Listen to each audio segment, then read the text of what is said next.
Good evening. I would like to tell you a tale. It's a Western tale. It's a poem written about 1880. Nobody knows who wrote it, so it's written by anonymous.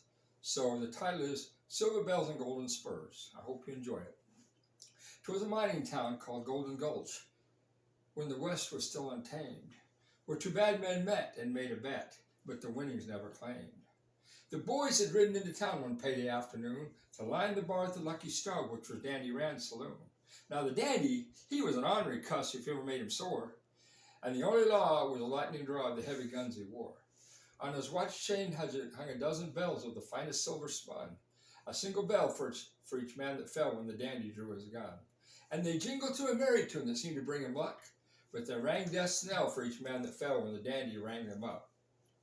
The boys had finished a round of drinks when the barroom doors swung wide, and a stranger stepped in with a reckless grin and a funny cat-like stride.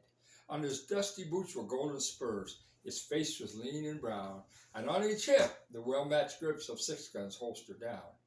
He spoke in a voice deathly quiet, said, "I've come to waste some shells on a man they say whose draw is quick with a chain of silver bells. A dozen bells for a dozen men buried somewhere on the plain.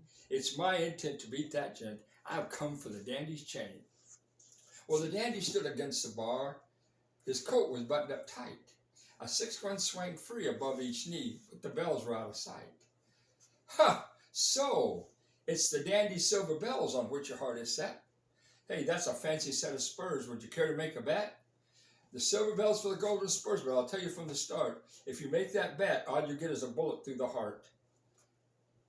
The stranger laughed in his reckless grin and said, "If the dandy tries, they'll find him dead with a chunk of lead plastic between his eyes." The stranger reached down and unbuckled his spurs and slid them along the bar. "I'm calling the hand of Dandy Rand. Come out wherever you are." Dandy's hand went slowly up and unbuttoned his lapel, and there they rest on Checker's vest, a chain of silver bells. The stranger watched with narrowed eyes. The time had passed for talk. He didn't draw, but his hands were clawed like the feet of a diving hawk. Suddenly, the dandy's hand went down for his right-hand gun. Nobody saw the stranger draw, but 2 shots rang out as one. And the dandy stumbled to his knees with a look of wild surprise. For like the stranger said, there's a chunk of lead placed deep between his eyes. And the stranger, he leaned a gun cigar barely unhurt, except for a spot of red that slowly spread beneath the left pocket of his shirt. The Golden Gulch is a ghost town now. Its mining days are through. Its mining days are done. The coyote tracks and the tumble-down shacks bleached white by the desert sun. And the Lucky Star, it's deserted too, all littered with sand and straw, where the laughter rang and the dandy's gang once drank to his lightning draw.